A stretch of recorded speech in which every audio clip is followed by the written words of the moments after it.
Di negeri Saudi Arabia,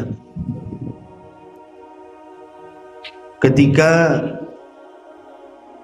tahun haji, jadi manusia itu dari mana-mana haji di tahun 1979 itu, sampai diperkirakan haji yang datang itu sampai 50.000 orang di tahun itu.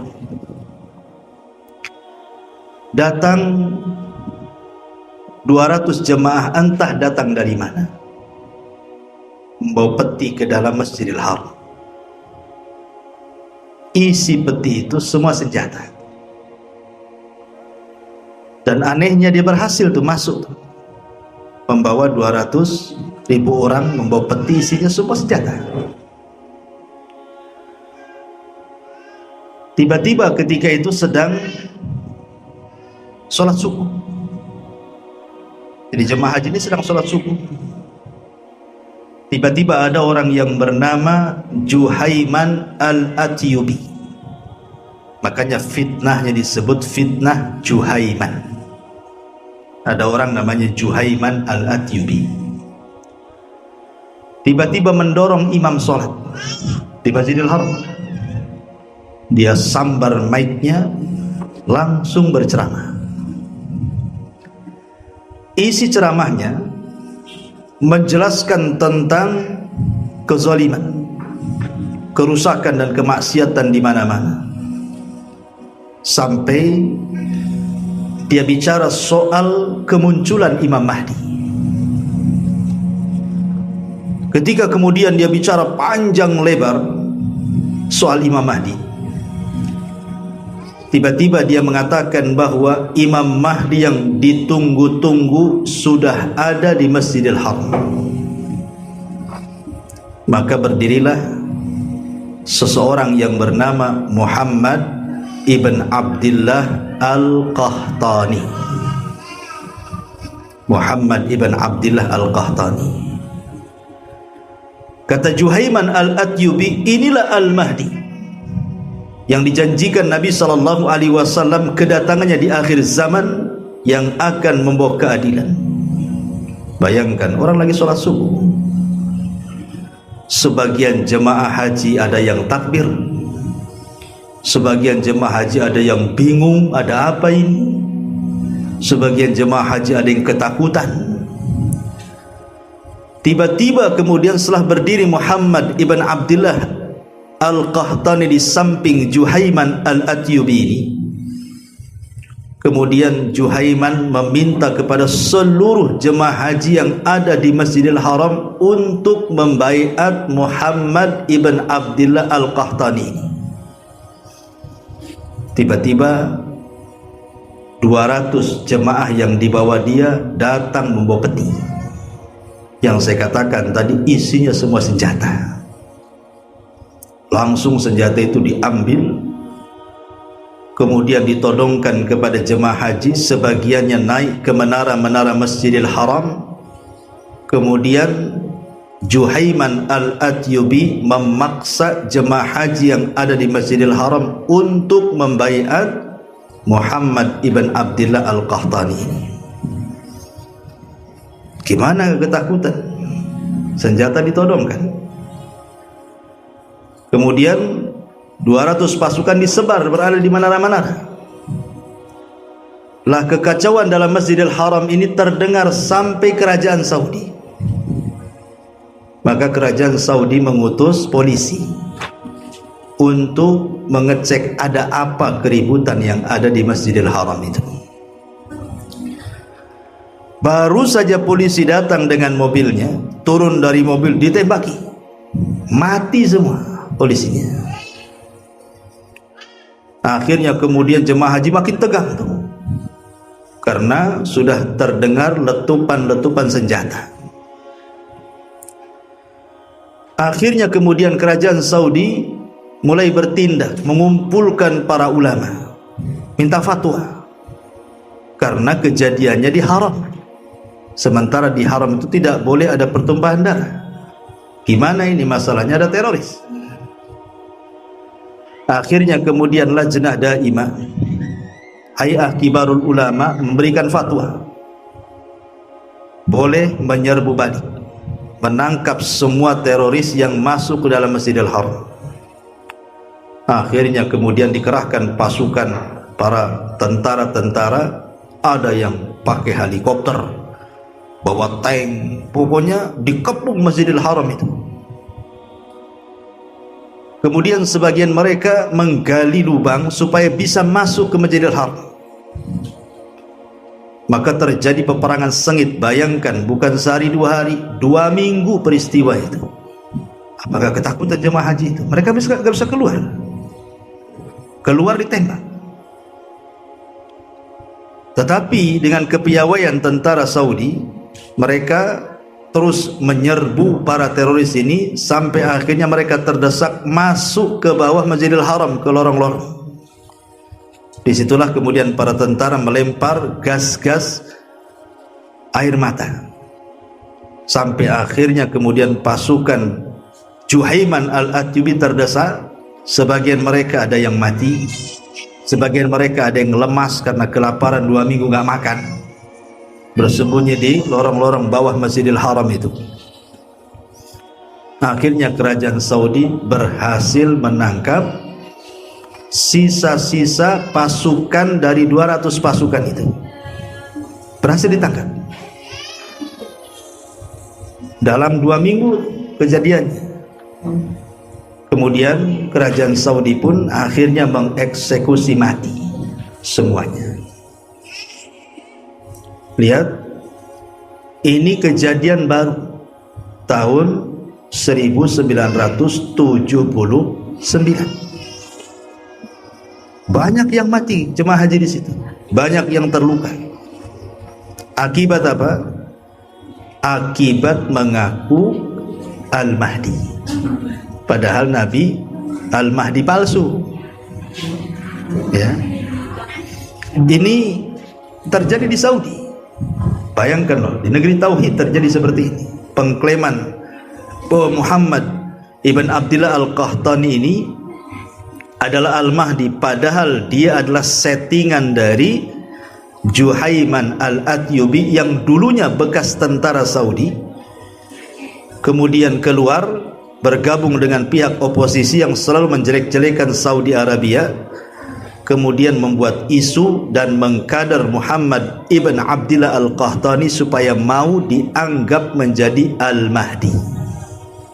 Tapi berakhir mereka mati semua, dieksekusi. Terjadi pada tahun 1979. Ma'asyiral muslimin wal muslimat rahimani wa rahimakumullah. Kemudian kalau kita lihat lagi sejarah, dahulu ada orang namanya Ubaidillah Al-Qaddah. Siapa Ubaidillah Al-Qaddah? Ubaidillah Al-Qaddah ini ngaku Imam Mahdi juga tuh. Bayangkan, dia bawa pasukan dari Bahrain, pasukan besar, berpura-pura menjadi jemaah haji. Ketika mereka kemudian membuka kain ihramnya, rupanya semua bawa senjata. Dibantainya semua jemaah haji, bahkan sumur Zam-Zam dikubur dengan jasad manusia sama pasukan Ubaidillah Al-Qaddah ini yang ngakunya Imam Mahdi. Sampai yang berlindung di kiswah-kiswah Ka'bah nggak selamat. Darah di mana-mana, orang mati bergelimpangan di mana-mana, sampai dicungkilnya Hajar Aswad. Hajar Aswad dicungkil, kemudian dicopot dari tempatnya, dibawa ke Bahrain sana. 2 tahun Hajar Aswad hilang, dibawa oleh Ubaidillah Al-Qaddah dengan pasukannya dari Syiah Qaramita. Dia madhabnya Syiah Qaramita. 20 tahun, bukan 2 tahun. Hajar Aswad hilang 20 tahun, bayangkan. Dibawa ke Bahrain sana. Tetapi Allah Subhanahu wa taala tidak membiarkan kezaliman. Setelah Hajar Aswad dicungkil dari tempatnya, dibawa ke Bahrain, banyak bala musibah yang ada di Bahrain. Akhirnya dibalikin lagi. kemudian diletakkan kembali Hajar Aswad di tempatnya. Lihat, mengaku Imam Mahdi membunuh ribuan jemaah haji. Itulah Mahdi palsu itu. Ya. Ini terjadi juga. Orang ngaku Imam Mahdi kemudian melakukan pembantaian. Namanya Ubaidillah Al-Qaddah. Yang lucunya lagi, ada orang namanya Muhammad bin Abdullah Al-Barbari. Muhammad ibn Abdullah Al-Barbari. Dia ngaku Imam Mahdi dia. Dia bawa tuh pengikutnya, dia gali lubang semacam gua gitu, dia buat gua, dia gali lubang sampai dalam. Kemudian jemaahnya dibawa ke lubang itu, entah berzikir, entah bersemedi, tak tahulah pokoknya. Subhanallah, Allah takdirkan roboh tanah itu dari atas. Akhirnya mati terkubur tanah. Muhammad bin Abdullah Al-Barbari, aku Imam Mahdi itu. Aneh-aneh kelakuan. Masalahnya, okelah itu di luar negeri, di Timur Tengah sana. Rupanya di Indonesia juga banyak pula lah orang yang ngaku Imam Mahdi. Contoh umpamanya kasus yang terjadi di Riau. Pernah dengar di Riau? Ada orang usianya 32 tahun, inisialnya WAM, W-A-M. Nah, bisa dibaca tuh nanti di internet itu. Itu ngaku Imam Mahdi itu.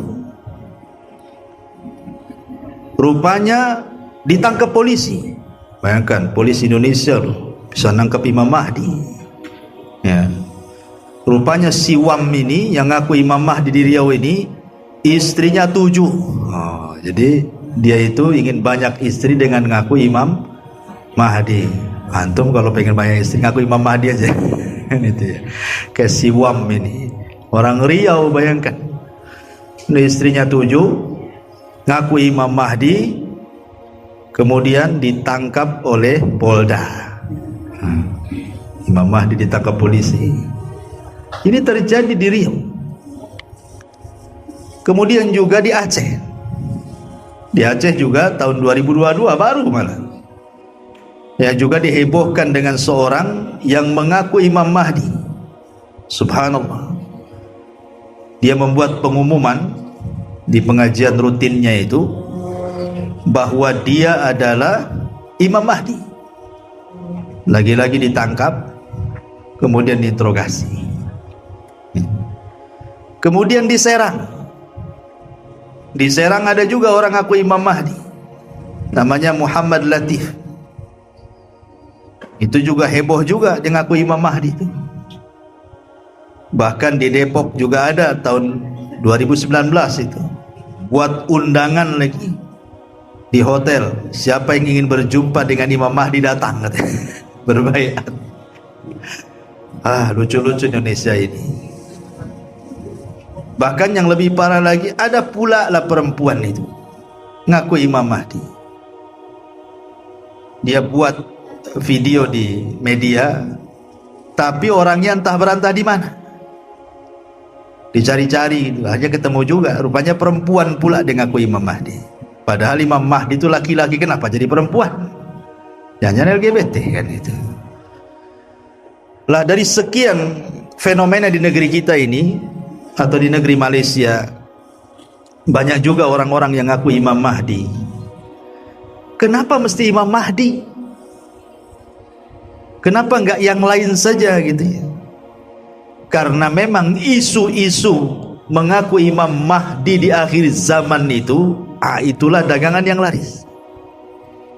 Karena memang hadis-hadis Imam Mahdi ini luar biasa, menjanjikan siapa yang ikut Imam Mahdi itu akan selamat masalahnya. Ma'asyiral muslimin yang dimuliakan Allah Azza wa Jalla, inilah Mahdi-Mahdi palsu. Di Batam belum dengar ada orang ngaku Imam Mahdi. Kalau namanya Pak Mahdi ada, tapi ngaku Imam Mahdi belum dengar. Begini, kita mulai supaya urut pembahasannya. Ma'asyiral muslimin wal muslimat rahimani wa rahimakumullah. Nabi SAW membuat fase itu. Bagi manusia ada 5 fase. Fase pertama disebut dengan fase nubuah. Sejak zaman Adam sampai Nabi SAW, itu disebut fase nubuah kenabian. Maka tepat di hari Senin tanggal 12 bulan Rabiul Awal tahun 11 Hijriah, Nabi SAW meninggal dunia. Maka berakhirlah fase kenabian. Muncul fase yang kedua yang disebut dengan fase Khulafaur Rasyidin, dan itu hanya 30 tahun saja. Dimulai daripada Abu Bakar, kemudian Umar, kemudian Utsman, kemudian Ali, dan ditutup oleh putra Ali, Hasan ibnu Ali, yang hanya berkuasa 6 bulan lebih saja. Jadi genap dari Abu Bakar sampai Hasan ibn Ali itu hanya 30 tahun saja. Dengan menyerahkan kekuasaan Hasan ibn Ali kepada Muawiyah, maka berakhirlah fase Khulafaur Rasyidin. Kemudian fase yang ketiga berubah dari Khulafaur Rasyidin menjadi fase kerajaan yang disebut dengan mulkun wa rahmah. Lah fase kerajaan ini Rasulullah SAW mengistilahkan dengan mulkun adhah. Mulkun adhah itu maksudnya kerajaan yang bersifat dinasti, turun temurun, anaknya jadi raja, cucunya jadi raja. Lah fase ini fase ketakutan, karena takut kekuasaannya dirampas orang. Ada yang mengatakan fase ini dimulai daripada kekuasaan Bani Umayyah, yang pertama kali rajanya adalah Muawiyah bin Abi Sufyan. Kemudian runtuhnya Bani Umayyah, tegak Bani Abbasiyah. Kemudian runtuhnya Bani Abbasiyah, tegak daulah yang lainnya sampai kepada Ottoman, atau dikenal dengan Daulah Utsmaniyah. Maka dengan runtuhnya Ottoman, kalau tidak salah tahun 1924, Ottoman jatuh. Maka berakhirlah fase ketiga yang disebut mulkun azam, kerajaan dinasti. Maka setelah kemudian Turki Utsmani ini runtuh, masuklah fase yang keempat yang disebut dengan mulkun jabriyah, kerajaan penuh dengan kezaliman.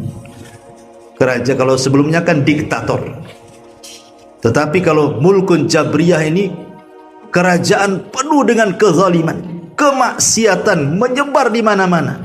Kita ini berada di fase yang keempat ini, di mana kemaksiatan di mana-mana, perzinahan, pembunuhan, minum khamar, syiriknya, bid'ahnya, macam-macam, semua ada. Itu disebut kerajaan yang penuh dengan kezaliman di mana-mana. Lah kita hidup di fase ini. Tetapi Allah Subhanahu wa taala tentu tidak mungkin membiarkan kezaliman selamanya. Akan ada masa-masa kezaliman itu lenyap. Akan ada masa-masa kemaksiatan itu lenyap di permukaan bumi. Tidak ada lagi raja-raja diktator, tidak ada lagi raja-raja yang zalim. Kapan itu? Ketika masuk fase yang kelima yang disebut dengan fase kembali kepada minhaj an-nubuwah. Kapan itu? Ketika munculnya Al-Imam Al-Mahdi. Ini nanti balik lagi ke masa Nabi. Tidak ada lagi kezaliman, tidak ada lagi maksiat, semua dilenyapkan di permukaan bumi dengan adanya Imam Mahdi Al-Muntadhar ini. Ma'asyiral muslimin yang dimuliakan Allah Subhanahu wa taala. Siapa Imam Mahdi ini? Kalau kita melihat hadis Nabi sallallahu alaihi wasallam yang dikeluarkan Imam Abi Dawud dalam Sahih Al-Jami' As-Saghir dan disahihkan oleh Syekh Nasiruddin Al-Albani rahimahullahu taala, kata Rasul, "Lau lam yabqa minad dunya illa yaumun la tawwalallahu dzalikal yaum hatta yab'atsa rajulan min ahli yuwati wa ismahu ismi wasma abihi isma abi yamla'ul arda qistan wa adlan kama muliat zulman wa jawran." Kata Nabi SAW, andai dunia ini tinggal satu hari, anggaplah dunia ini tinggal satu hari, besoknya kiamat. Kalau seandainya dunia ini tinggal satu hari lagi, pasti Allah Subhanahu wa ta'ala akan memanjangkan hari itu sampai diutus seorang laki-laki dariku atau dari keturunanku, namanya sama dengan namaku dan nama ayahnya sama dengan nama ayahku, Muhammad ibn Abdullah. Dia akan memenuhi bumi dengan kebijakan, dengan keadilan, sebagaimana bumi telah dipenuhi dengan kesewenang-wenangan dan kezaliman sebelumnya. Dari sini kita tahu bahwa Imam Mahdi ini adalah keturunan Nabi. Jalur keturunan Nabi itu kan ada dua. Pertama dari Hasan ibnu Ali, yang kedua dari Husain ibnu Ali. Yang mana satu? Ahli sunnah wal jamaah tentu berbeda dengan pendapat orang-orang Syiah. Ahli sunnah wal jamaah meyakini bahwa Al-Mahdi yang ditunggu-tunggu kemunculannya di akhir zaman itu adalah keturunan Hasan ibnu Ali. Sementara orang-orang Syiah Rafidah, Syiah Iran, dan Syiah yang lainnya, mereka menganggap bahwa Imam Mahdi itu keturunan Husain ibnu Ali. Itulah bedanya kita dengan Syiah. Bedanya Mahdi ahli sunnah dengan Mahdinya orang-orang Syiah. Kalau ahli sunnah, Imam Mahdinya keturunan Hasan. Kalau orang Syiah, Imam Mahdinya keturunan Husain. Baik, kita akan bongkar sedikit. Kenapa ahli sunnah wal jamaah mengatakan bahwa Al-Mahdi yang akan turun di akhir zaman itu adalah keturunan daripada Hasan? Begini, Hasan ibnu Ali radhiyallahu an, saat dia menjabat menjadi Khalifatur Rashidah, nggak usah pakai mic lah, kedengaran nggak? Kedengaran? Boleh. Kalau nggak kedengaran, saya tinggikan lagi volumenya. Jadi saat Hasan ibnu Ali ini berkuasa setelah ayahnya Ali bin Abi Thalib radhiyallahu an, Ali bin Abi Thalib meninggal karena ditusuk oleh seorang yang bernama Abdurrahman ibnu Mulzam. Abdurrahman ibn Mulzam ini seorang khawarij, hafal Quran, dan bacaan Qurannya sangat merdu dan luar biasa. Tetapi penghafal Quran, pembunuh Khulafaur Rasyidin. Ali ditusuk oleh penghafal Quran, Abdurrahman ibn Mulzam, saat hendak sholat subuh. Ketika Ali radhiyallahu an meninggal, maka sepakat kepemimpinan ayahnya digantikan oleh anak tertuanya, namanya Hasan ibnu Ali. Tapi tidak lama, hanya 6 bulan saja, 6 bulan sekian. Lah di zaman ayahnya Ali bin Abi Thalib itu terjadi peperangan. Makanya kalau kita bercerita biografi Abu Bakar, Umar, Utsman, berbeda dengan biografi Ali. Kalau Abu Bakar itu alur ceritanya enak gitu, Umar juga enak, Utsman enak, Ali ndak enak. Karena kalau cerita Ali ini ceritanya perang saja, dari awal sampai akhir perang saudara. Dimulai dari perang Siffin, kemudian perang Jamal, perang Nahrawan, perang saja, sampai Ali pun ditusuk, mati syahid. Lah ketika itu Ali berseteru dengan Muawiyah bin Abi Sufyan dengan tentara Syam dan tentara Madinah berseteru untuk perang. Jadi ketika Hasan bin Ali berkuasa itu, kononnya kaum muslimin berharap bahwa Hasan itu menempuh jalur bapaknya, tetap mempertahankan kekuasaan, memaksa Muawiyah untuk berbaiat. Tapi rupanya Hasan ini lembut. Dia tidak mau berkuasa kalau terus terjadi peperangan. Akhirnya dia ngalah. Dia hanya 6 bulan berkuasa, kemudian kekuasaannya diserahkan kepada Muawiyah. Kau saja yang jadi raja, aku jadi rakyatnya. Maka dengan kebesaran hati Hasan ibn Ali menyerahkan kekuasaan kepada Muawiyah, maka tidak ada lagi peperangan. Lah tahun penyerahan kekuasaan itu disebut Amul Jamaah namanya. Tahun kebangkitan dan persatuan. Nggak ada lagi perang. Persis seperti sabda Rasul bahwa di antara cucuku ini akan mendamaikan 2 pasukan yang akan berperang. Rupanya yang dimaksud sabda Rasul adalah Hasan. Lah karena Hasan besar hati, sudah menyerahkan kekuasaannya padahal dia di puncak kekuasaan. Di zaman sekarang kalau sudah jadi penguasa, kemudian mau pensiun, oh enggak bisa. Kalau bisa tambah periodenya. Kan begitu. Kekuasaan itu kan pasti dia akan susah turunnya. Orang kalau sudah berkuasa susah turunnya loh. Bagaimana caranya kemudian dia akan mempertahankan dinastinya, kan begitu. Karena kekuasaan itu fitnah masalahnya. Lah Hasan bin Ali ini di puncak kekuasaan, dia pemimpin kaum muslimin. Tapi demi supaya jangan ada pertumpahan darah, dia serahkan loh kekuasaannya. Kau aja jadi pemimpin, biar aku jadi rakyat. Bahasanya, jangan pilih saya, pilih dia. Kalau sekarang pilih saya, jangan dia. Nah, gitu. Sekarang kan itu ya. Sewa bazar lagi ya. Jadi karena di puncak karirnya Hasan menyerahkan kekuasaan itulah, maka ada istilah al-jaza min jinsil amal. Namanya sebuah balasan itu ditentukan karena amalannya.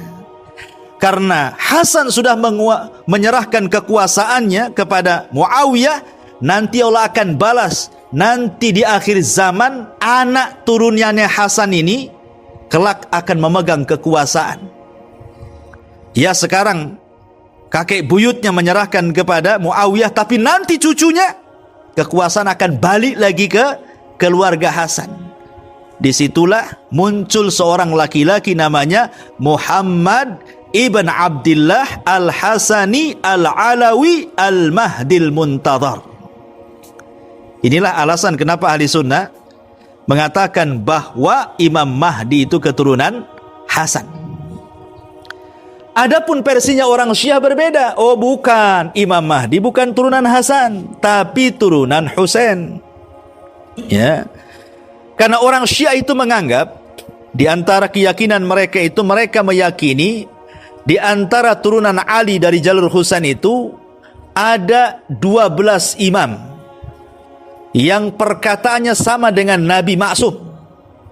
Perkataannya sama dengan sabda Nabi.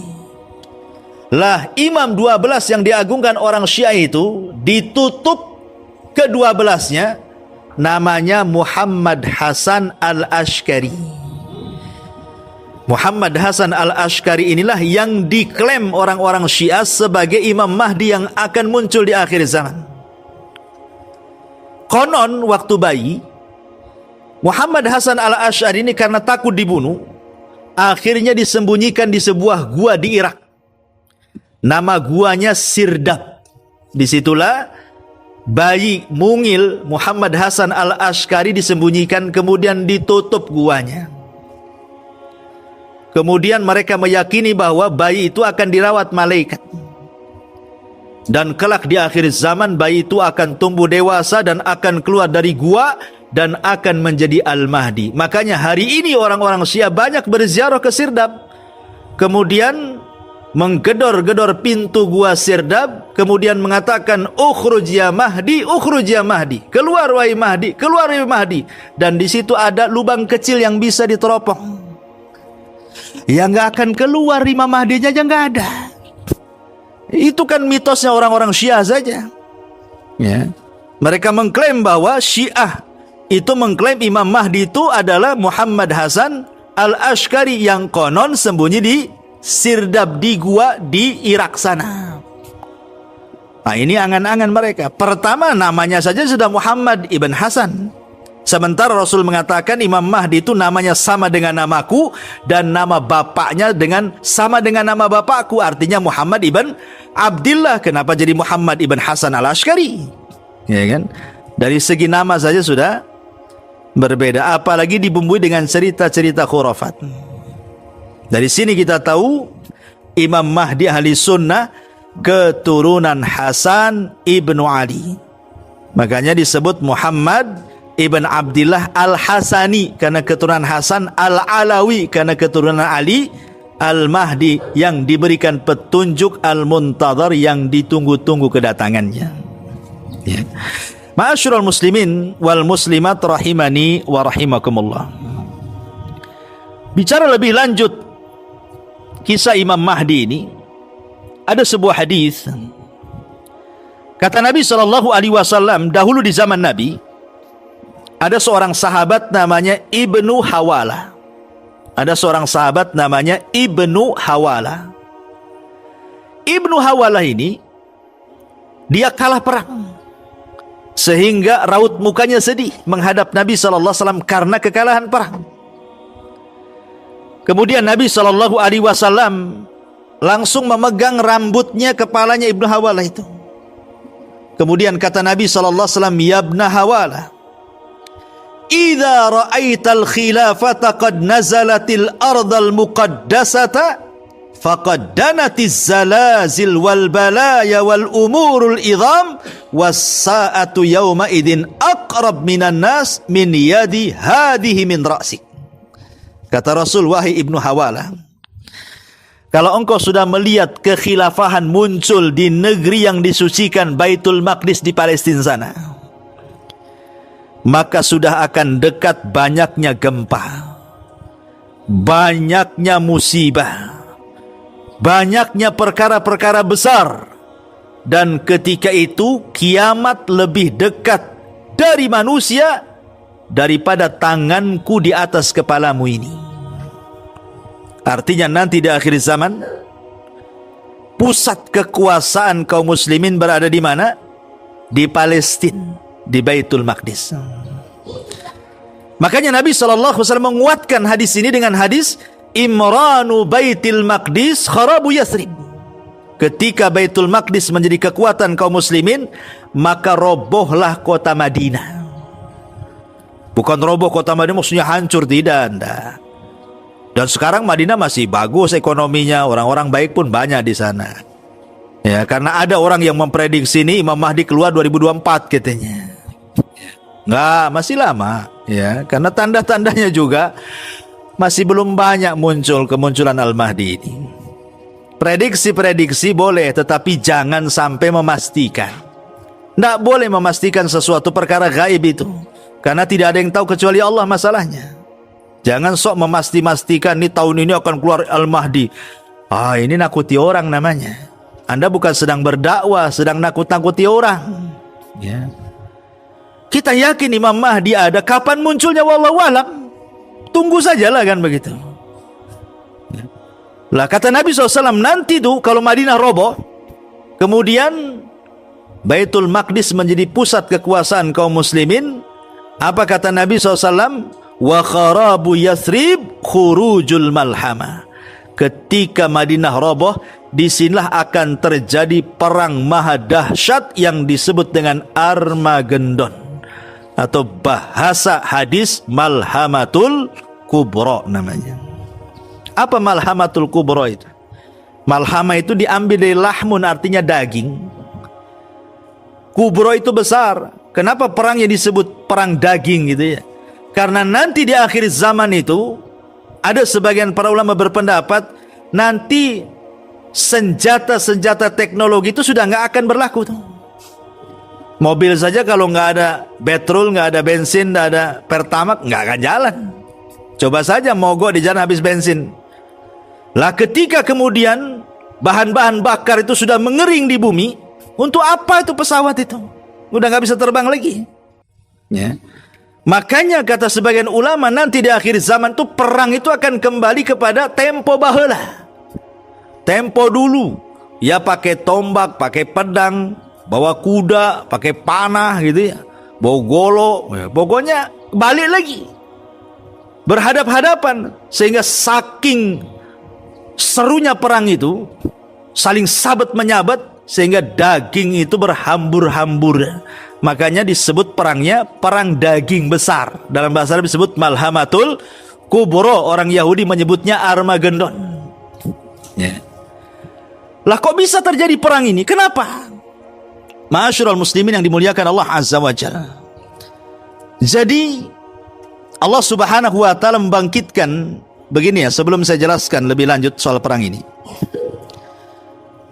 Kenapa kemudian di dalam Islam ini Imam Mahdi dijelaskan secara detail di dalam hadis-hadis yang sampai derajatnya mutawatir mana, sampai kepada ciri-ciri fisik-fisik dan begitu seterusnya, supaya orang itu tidak bisa mudah mengklaim dirinya Al-Mahdi. Nggak bisa orang main, saya Al-Mahdi, baiat saya, nggak bisa. Karena di sana ada ciri-cirinya. Kalau tidak masuk pada 12 ciri, maka Anda bukan Al-Mahdi. Anda Mahdi palsu. Apa itu? Yang pertama, Imam Mahdi itu tidak menyeru dirinya Al-Mahdi. Saya Mahdi, enggak. Imam Mahdi enggak akan mengatakan saya Mahdi loh, baiat saya. Enggak. Itu Mahdinya orang Riau yang kayak gitu. Mahdinya orang Depok, orang Serang ya. Mahdi. Nah, saya Mahdi, baiat saya. Mana ada Imam Mahdi ngomong dirinya Imam Mahdi. Bahkan dia benci orang menyebutnya Imam Mahdi. Kemudian yang kedua, diperbaiki dalam satu malam. Bayangkan dalam satu malam itu Allah perbaiki dia. Yang tidak punya ilmu strategis perang tahu-tahu punya ilmu strategis itu. Yang tidak punya ilmu pengetahuan tahu-tahu ada pula ilmu pengetahuan di kepalanya itu. Coba bayangkan, disulap dalam satu malam menjadi cerdas. Ya, Imam Mahdi ini. Kemudian juga namanya harus nama yang disabdakan Rasul, Muhammad ibn Abdullah. Namanya sama dengan namaku, nama bapaknya sama dengan nama bapakku. Kok Imam Mahdi namanya Mukidi pula? Kan gak nyambung tuh. Ya. Kemudian juga fisiknya harus yang disifatkan Nabi. Seperti dahinya lebar, hidungnya mancung. Ini yang aku Mahdi pesek-pesek, ini mana ceritanya? Ya. Kan fisiknya juga jelas tuh, dahinya lebar gitu ya. Kemudian hidungnya mancung, ganteng lagi. Kemudian juga keluarnya saat ada khilaf antara anak-anak khalifah. Anak-anak khalifah yang mana satu wallahu alam. Karena ada yang memprediksi ini maksudnya anak-anaknya Raja Salman katanya. Ini kalau Salman meninggal katanya, wah itu nanti akan rebutan kekuasaan. Nah di situ Imam Mahdi muncul. Nah sekarang Raja Salman udah sakit-sakitan tuh, udah mau meninggal kan itu ya. Ini tidak bisa juga memprediksi-prediksi. Ya. Karena Nabi SAW tidak menyebutkan maksudnya anak khalifah ini khalifah siapa kan itu. Tidak bisa juga kita main prediksi-prediksi.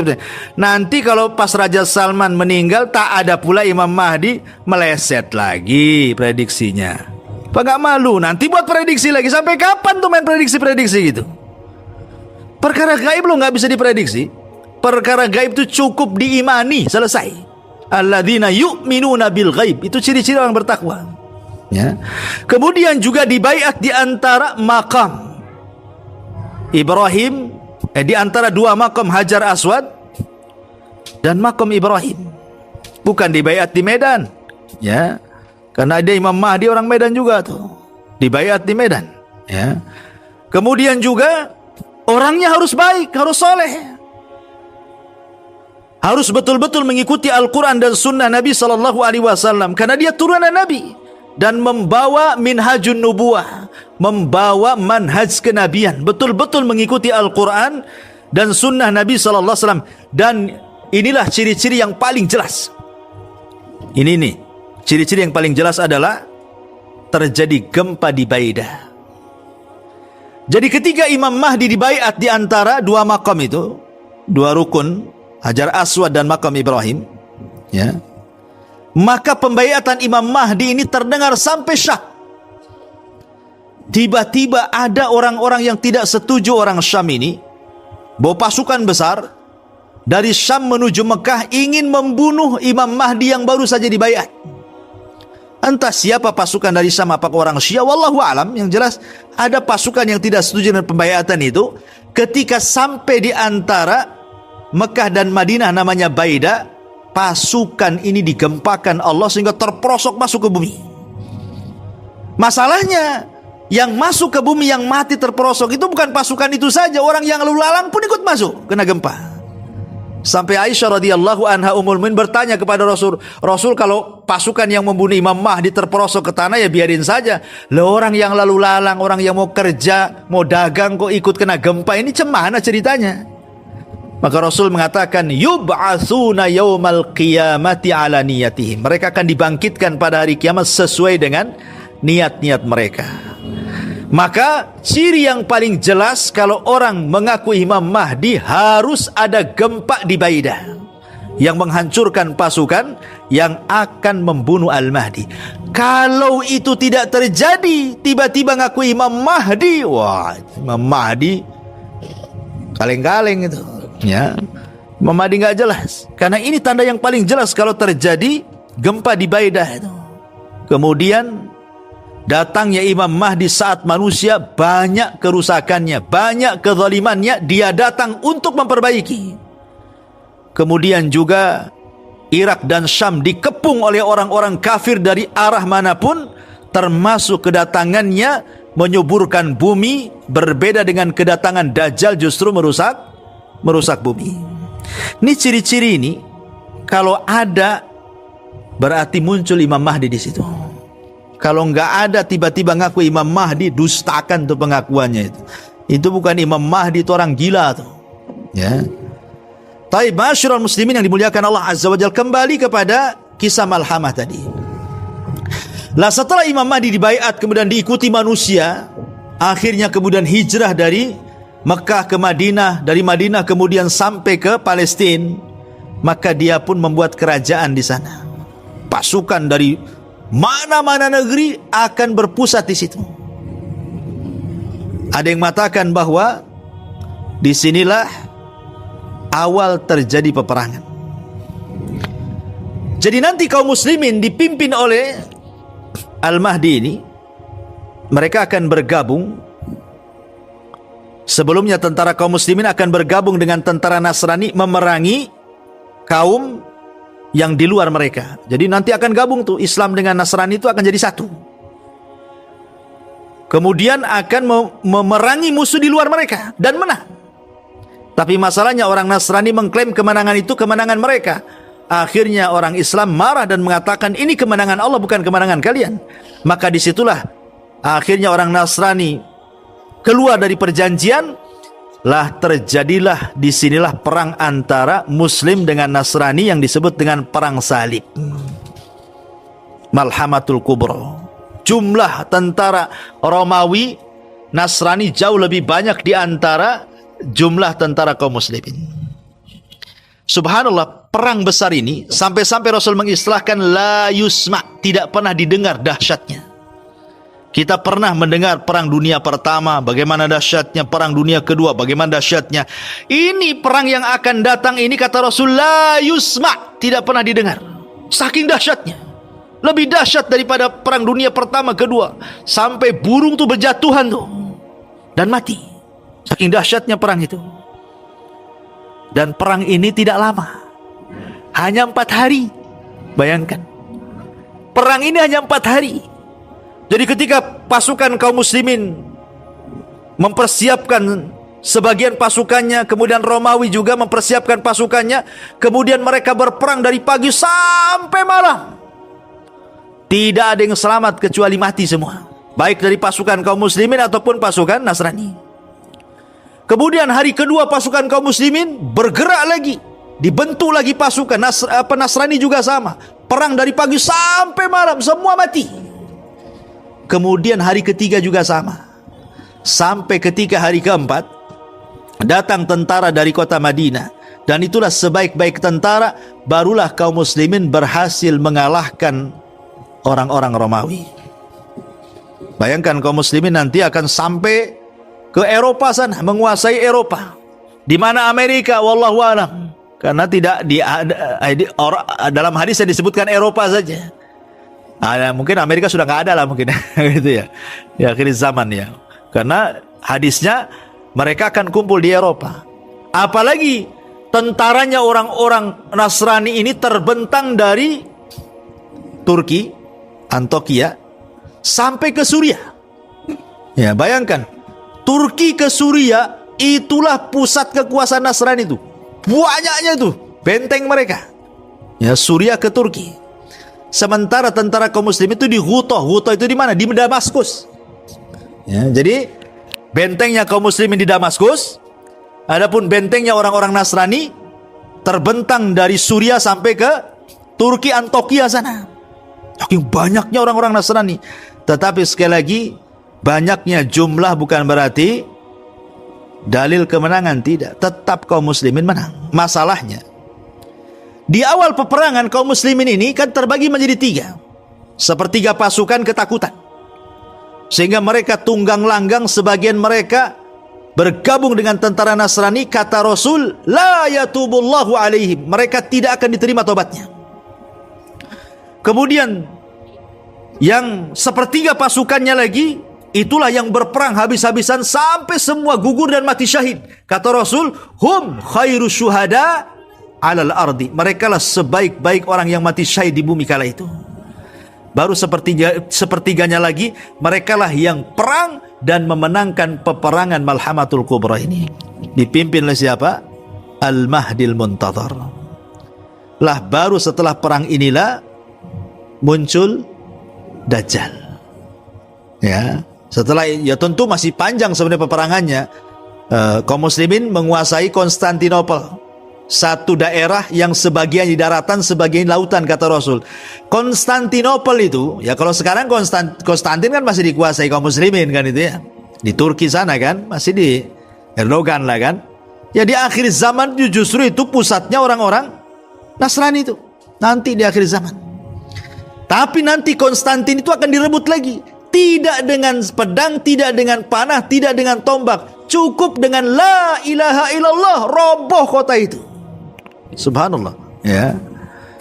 Setelah kemudian mereka pun sampai ke daratan Eropa, kemudian mereka menggantungkan pedang di pohon zaitun karena kemenangan yang luar biasa. Disinilah mereka mendengar Dajjal muncul. Pertanyaannya, ketika perang Muslim dengan Nasrani, kemana Yahudi? Di mana Yahudi? Kenapa tidak gabung dengan Nasrani? Sebagianlah mengatakan orang Yahudi ketakutan. Mereka bersembunyi di Asfahan. Dan ingat, Dajjal itu tidak akan keluar kecuali karena kemarahan yang disulut. Makanya ketika orang-orang Yahudi tidak membantu Nasrani untuk memerangi orang Islam, mereka ketakutan sembunyi di Asfahan. Disitulah Dajjal marah. Makanya Dajjal keluar, kemudian ke Iran. Kemana? Ke Khurasan. Lebih tepatnya ke Asfahan. Disitulah 70.000 Yahudi lengkap dengan seragamnya sudah menanti Dajjal, Mesius kata mereka. Jadi Imam Mahdinya orang Yahudi itu ya Dajjal. Kalau Imam Mahdinya orang-orang Nasrani, Isa bin Maryam. Kalau Imam Mahdinya kita Muhammad ibn Abdullah Al-Hasani Al-Alawi. Lah kemudian Dajjal bergerak. Mulailah kemudian diikuti oleh orang-orang Turuk, kemudian orang-orang Arab jahil, kemudian wanita-wanita, orang-orang munafik. Lambat laun pasukan Dajjal banyak berperang melawan pasukan Imam Mahdi. Imam Mahdi kewalahan, tidak bisa. Makanya Allah katakan bersembunyilah kalian di Bukit Tur katanya. Maka kaum muslimin bersembunyi di Bukit Tur karena tidak bisa melawan Dajjal. Masalahnya mereka dikepung. Akhirnya kelaparan sampai Rasul mengatakan kalau ada kepala kerbau itu lebih baik dibandingkan emas dan perak. Karena saat itulah yang dibutuhkan, mereka lapar. Sampai satu hari, tidak mungkinlah mereka kelaparan kemudian mati karena tidak makan. Sehingga sebagian kaum muslimin harus punya sikap. Ini kalau kita terus di atas bukit, dikepung oleh tentara Dajjal, kemudian kita mati kelaparan di sini, ini mati apa? Sebaiknya kita menyerang. Apakah kita akan hidup mulia atau mati syahid? Maka sepakat kaum muslimin dan Al-Mahdi untuk turun gunung melawan tentara Dajjal. Maka di waktu subuh, azan pun dikumandangkan. Ketika azan dikumandangkan itulah, tiba-tiba langit digelapkan setelah azan. Kaum muslimin melihat ke atas. Rupanya ada cahaya. Cahaya itu adalah Isa yang diapit dengan 2 malaikat. Kepalanya seperti baru mandi. Ya, kemudian membawa hawa dari mulutnya yang akan membunuh orang kafir sejauh hawanya Isa bin Maryam. Jadi bunuh orang tuh cukup ditiup aja tuh, Isa bin Maryam. Ya. Kemudian turun, kemudian langsung bergabung dengan tentara Al-Mahdi. Ketika itu qomat mulai dikumandangkan. Karena kaum muslimin kan sudah tahu itu Isa bin Maryam. Dari mana ya? Tentu dari hadis-hadis Nabi. Makanya Al-Mahdi mempersilahkan Isa untuk menjadi imam salat.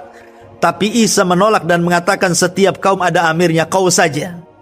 Akhirnya Isa pun tidak menjadi imam dan menjadi makmum untuk menunjukkan bahwa kedatangan Isa atau turunnya Isa bin Maryam bukan dalam rangka menyebarkan syariatnya, tetapi dalam rangka mengikuti syariat Nabi Muhammad sallallahu alaihi wasallam. Maka jadi makmum dia. Dan turunnya Isa ini menjadi bantahan satu kepada orang Yahudi yang mengklaim sudah membunuh Isa, menyalib Isa. Maka Al-Quran katakan Isa tidak dibunuh, Isa tidak disalib, bahkan Isa diserupakan. Buktinya Isa masih hidup, diangkat ke langit. Ini Isa masih hidup nih. Berarti dustalah pengklaiman orang Yahudi.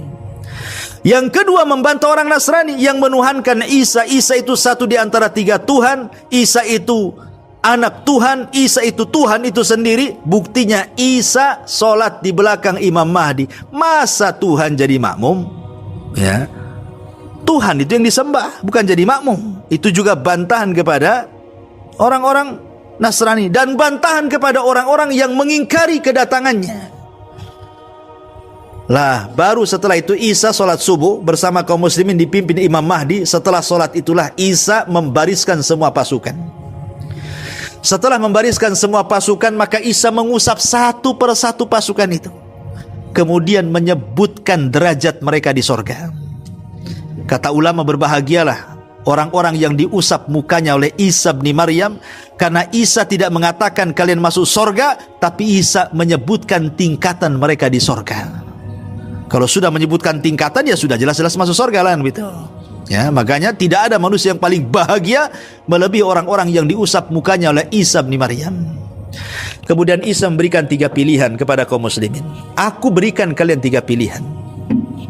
Kalian tetap di sini, tidak usah turun, tidak usah perang sama Dajjal. Aku akan berdoa kepada Allah supaya Allah menurunkan bencana besar, biar bencana itulah yang menghantam Dajjal dan pasukannya. Nanti dia akan mati dengan bencana itu. Yang kedua, atau aku akan berdoa kepada Allah supaya Allah membangkitkan pasukan perang yang kuat yang bukan kalian. Kalian di sini saja. Aku akan berdoa kepada Allah, mudah-mudahan ada pasukan yang dikirim Allah, biarlah pasukan itu yang akan menyerang Dajjal dan pasukannya. Atau yang ketiga, kita perang. Aku dan Al-Mahdi yang akan memimpin kalian. Dan aku akan berdoa kepada Allah, semua pasukan Dajjal tidak akan sanggup mengangkat pedang, kalian tinggal tebas saja lehernya. Enak mana tuh? Enak yang terakhir, tinggal tebas saja lehernya, ya kan? Akhirnya kemudian mereka pun sepakat memilih yang terakhir, turun gunung di pasukan ini. Dajjal tahu siapa Isa, ketakutan. Maka Dajjal lari ke barat ke timur dikejar Isa sampai akhirnya mentok di Babil Lut. Babil Lut itu di mana? Di kota Israel sana, Babil Lut. Makanya ada istilah lihat Dajjal itu munculnya di negara yang mayoritas Syiah Iran, tapi matinya di negeri yang mayoritas Yahudi. Munculnya di mana? Di Khurasan. Khurasan mana? Aspahan. Aspahan mana? Iran. Berarti munculnya di negeri yang banyak orang-orang Syiah, tapi matinya di Babil Lut. Di mana Babil Lut? Satu kota di negara Israel yang diagungkan. Dajjal mati di situ. Berarti dia muncul di negara Syiah dan akan mati di negara Yahudi. Seolah-olah ada kaitan Syiah dengan Yahudi di sini.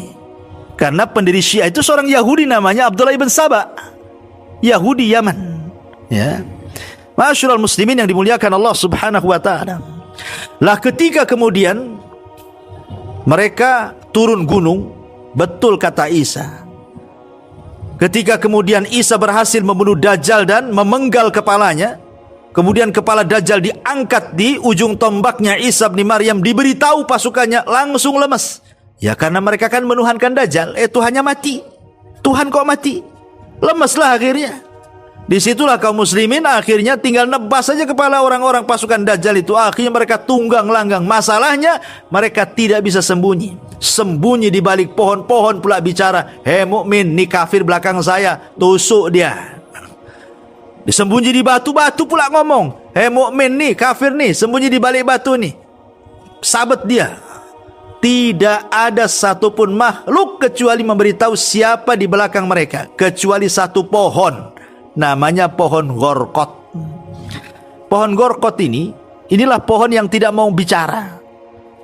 Makanya sekarang orang-orang Yahudi yang ada di Israel itu mereka beramai-ramai menanam pohon Gorkot. Rupanya hadis ini bocor ke mereka. Jadi pohon Gorkot ditanam tuh. Terakhir pernah kebakaran. Orang-orang Palestina ini nerbangkan layangan, dikasih api, masuk ke hutan Gorkot, kebakaran semuanya. Nanam lagi itu. Ya. Pohon Gorkot itu. Pohon Gorkot itu kayak pohon cemara, tapi cemara bukan Gorkot. Dulu saya pernah dengar di Jawa Timur, ya ada ustadz tuh siapa berfatwa gitu kan. Ini pohon cemara, ini pohon Gorkot katanya. Itu pohonnya Dajjal, harus ditebang cemara satu Indonesia ini. Lah, kok bisa ke cemara pula pohon Gorkot nih? Ya. Gorkot lah, cemara nggak ada hubungan Gorkot dengan cemara. Cemara bukan Gorkot bukan cemara kan itu. Jadi pohon inilah yang tidak akan bicara. Akhirnya setelah Dajjal meninggal, orang pasukannya juga tunggang langgang banyak yang mati. Disitulah Isa bin Maryam memberikan dua pilihan kepada musuh-musuhnya. Masuk Islam, ikut agama Nabi, ataukah kalian mati dipenggal. Nggak ada yang ketiga. Kalau di zaman Nabi ada tiga. Masuk Islam, kalau tak mau bayar upeti, kalau tak mau perang. Nah, ini dia. Di akhir zaman nggak ada upeti-upetian. Masuk Islam atau mati. Akhirnya kemudian daripada mati, masuk Islam mereka. Makanya Allah mengisyaratkan dalam Al-Quran, wa im min ahlil kitab illa la yu'minan nabihi qabla mautihi. Dan sebagian ahli kitab itu mereka akan beriman kepada syariat Rasulullah atas jasa Isa bin Maryam. Mereka akan masuk Islam. Tetapi Al-Mahdi itu tidak lama berkuasa, hanya 7 tahun kemudian meninggal. Lebihnya kekuasaan dipegang Isa bin Maryam, ada yang mengatakan sampai 40 tahun. Setelah itu, setelah Dajjal meninggal, muncul pula makhluk yang namanya Ya'juju wa Ma'juj. Ya, itu muncul tuh. Habis Dajjal hilang, muncul pula makhluk yang lebih jahat lagi. Karena Ya'juj dan Ma'juj itu fitnahnya beda dengan Dajjal. Kalau Dajjal itu kan tidak membunuh orang, dia hanya nyesatin orang saja. Bahkan kalau yang ikut dia disenangkan. Kalau Ya'juj dan Ma'juj itu tidak ada fitnah agama itu, semua fitnah dunia. Dia itu tidak senang dengan ras di luar rasnya saja, di luar kabilahnya. Pokoknya dibantai. Ini nampak ini bukan ras saya, dibantai. Ya, ini ras Padang bantai, ras Sunda bukan Ya'juj dan Ma'juj. Pokoknya dibantai semuanya. Sampai ketika tidak ada manusia kecuali dibantai Ya'juj dan Ma'juj, sombong mereka. Makanya Isa sendiri walaupun dia seorang nabi, dia tidak sanggup melawan Ya'juj dan Ma'juj. Kenapa? Karena Rasul yang mengatakan ini kaum tidak bisa diperangi dan tidak bisa dibunuh. Kok bisa tidak bisa diperangi dan tidak bisa dibunuh? Karena bandingannya itu loh nggak sebanding. Satu dari kita, 999 dari mereka. Cemana cara lawannya? Antum kelahi, dikeroyok 20 orang, menang nggak tuh? Anggaplah antum ahli kungfu. Keok antum itu. Apalagi dikeroyok 100 orang, makin cepat matinya. Gimana dikeroyok 999 orang, 1 banding 999 orang? Gimana cara melawannya? Makanya kata Rasulullah, Rasul mengatakan bahwa Allah merintahkan Isa untuk sembunyi saja, jangan dilawan. Makanya Isa dan pasukan kaum muslimin yang tersembunyi. Kemudian Isa terus berdoa kepada Allah agar dikirimkan bencana kepada Ya'juj dan Ma'juj. Diturunkanlah wabah namanya Dud. Dud itu ulat. Ulat di mana-mana. Ulat itulah yang membunuh Ya'juj dan Ma'juj itu. Masuk dari tengkuknya, satu mati seperti matikan gardu listrik. Mati semuanya. Bukan hari ini yang mati, besok ini, lusa ini. Enggak. Satu mati semua. Itulah herannya. Ya, dalam hadis seperti itu. Baru setelah itu Ya'juj dan Ma'juj dibersihkan dengan burung-burung sebesar unta, dilempar jasadnya ke lautan tak berantah. Kemudian turun hujan membersihkan bumi sehingga bumi menjadi berkah, sampai Rasul mengatakan beruntunglah orang-orang yang hidup di saat Isa bin Maryam hidup. Sampai orang masuk ke cangkang pohon delima itu 10 orang muat. Jadi ada cangkangnya pohon delima, 10 orang masuk ke cangkangnya. Seperti apa buah delimanya tuh? Ya, kita buah delima dilep langsung gitu. Buah delima yang nelan kita pula kan gitu.